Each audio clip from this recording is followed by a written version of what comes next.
আসসালামু আলাইকুম ভিউয়ার্স, আজকে আমি আপনাদের সাথে নিউবর্ন বেবির উইন্টার ড্রেস কিংবা শীতকালীন এই নিমা ও পাজামা কাটিং সেলাই দেখাবো।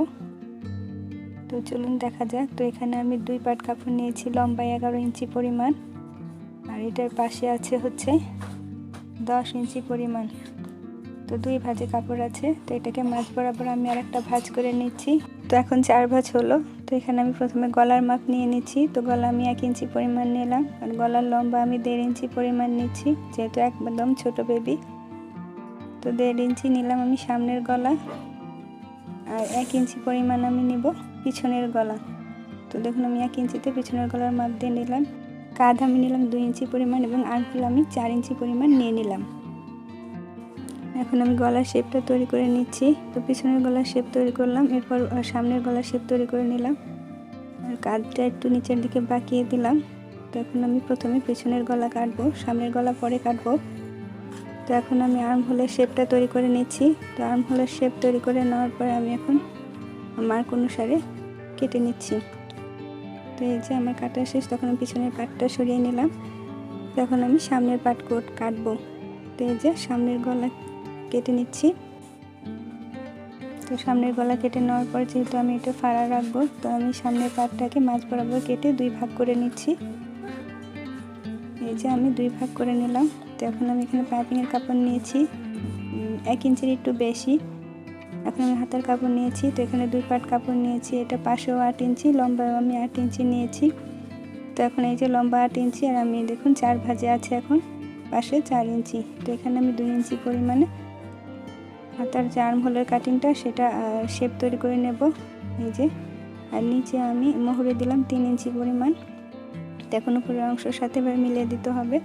তখন আমি হাতাটা কেটে নিলাম। তো এই যে আমার হাতা এখন সেলাই করে নিলাম। প্রথমে আমি কাজ সেলাই করে নেব। তো কাজ সেলাই করে নেওয়ার পরে হাতা সেলাই করতে হবে। তো হাতার পাটটার মাঝপটটা আমি এভাবে চিহ্ন করে নিলাম হালকা কেটে। তো এটাকে কাঁধের উপরে রাখবো।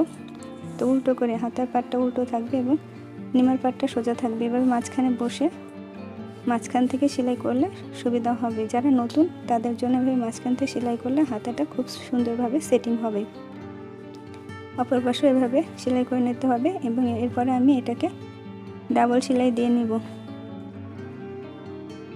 তো এই যে 2 পাশে আমি হাতা সেলাই করে নিয়েছি। তো এই দেখুন হাতা। এরপরে আমি পাইপিং লাগাবো। তো যেহেতু সামনে পাড়া, এই যে তার আগে আমি হাতের সাইডটা সেলাই করে দিচ্ছি। তো 2 হাতের এভাবে সাইড সেলাই করে নিতে হবে। এখন আমি পাইপিং লাগাবো।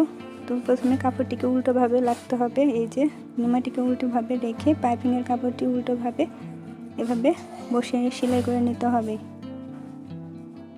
খেয়াল করুন আপনারা, পাইপিংয়ের কাপড়টি আমি উল্টোভাবে বসিয়ে সেলাই করে নিচ্ছি। আর হ্যাঁ বন্ধুরা, ভিডিওটি যদি ভালো লাগে তো অবশ্যই লাইক দেবেন, আর অবশ্যই আপনারা কমেন্টস করবেন, কারণ আপনাদের কমেন্টস আমাদের ভিডিও তৈরি করার উৎসাহ অনেকটা বাড়িয়ে দেয়। আর হ্যাঁ, ভিডিও ভালো লাগলে সাবস্ক্রাইব করে আমার পাশেই থাকবেন। তো এখন এই যে পাইপিংয়ের কাপড়টিকে এভাবে ডাবল ভাঁজ করতে হবে। ডাবল ভাঁজ করে এভাবে সেলাই দিয়ে নিতে হবে। সম্পূর্ণ অংশ ডাবল ভাঁজ করে গলার অংশ এভাবে ধীরে ধীরে ডাবল ভাঁজ করে পুরো নিমার পাইপিংটি সেলাই করে নিতে হবে। তো এই যে আমার পাইপিং সেলাই করা শেষ। দেখুন এখন আমি উল্টো পাশ থেকে সাইড সেলাই করে নেব। তো এই যে হাতের উল্টো পাশ, মানে পুরো উল্টো পাশ থেকে নিমাটাকে সেলাই করে নিতে হবে। এরপর নিমার নিচের অংশ মুড়ি সেলাই করে নিতে হবে। তো এই যেভাবে ডাবল ভাঁজ দিয়ে মুড়ি সেলাই করে নেব। তো এটা সেলাই করলে মূলত আমার নিমাটা তৈরি হয়ে যাবে। তো দেখুন আমার নিমাটি তৈরি হয়ে গেছে। তো এখানে আমি এটি বোতাম লাগিয়ে নেব। তো এখন আমি পায়জামা কাটিংয়ে এসে পড়েছি। তো এখানে 2 পাট কাপড় আছে। তো লম্বায় আছে 15 ইঞ্চি পরিমাণ, আর পাশে আছে 11 ইঞ্চি পরিমাণ। তো এটাকে আমি মাঝ বরাবর ভাঁজ করে নিচ্ছি। তো এটা এখন 4 ভাঁজ হলো। তো প্রথমে আমি হাইয়ের মাপটা নিয়ে নিব। তো হাই আমি 8 ইঞ্চিতে মার্ক করে দিলাম। তো 8 ইঞ্চিতে মার্ক করে দেওয়ার পরে 1 ইঞ্চি পরিমাণ পাশে এভাবে মার্ক করে নিতে হবে, কারণ এখানে হাইয়ের যে শেপটা এই 1 ইঞ্চিতেই দিতে হবে। আর নিচে পায়ের মুহুরি আমি 4 ইঞ্চি নিচ্ছি, হাফ ইঞ্চি আমি বাড়তি নিব সেলাইয়ের জন্য। তো এই যে আমি হাফ ইঞ্চিতে মার্ক করে দিলাম। এখন উপরের অংশের সাথে নিচের অংশ মিলিয়ে দিতে হবে। 1 ইঞ্চি পরিমাণ এভাবে হাইয়ের শেপ তৈরি করে নিতে হবে এবং উপরে 1.5 ইঞ্চি পরিমাণ ইলাস্টিকের ঘরের জন্য আমি মার্ক করে দিলাম। তখন এই যে মার্ক করা অংশ অনুসারে কেটে নেব। তো প্রথমে পাটটাকে এভাবে খুলে নিতে হবে, এরপর হাই সেলাই করে নিতে হবে। তো দুই পাশে আমি হাই সেলাই করে নেব।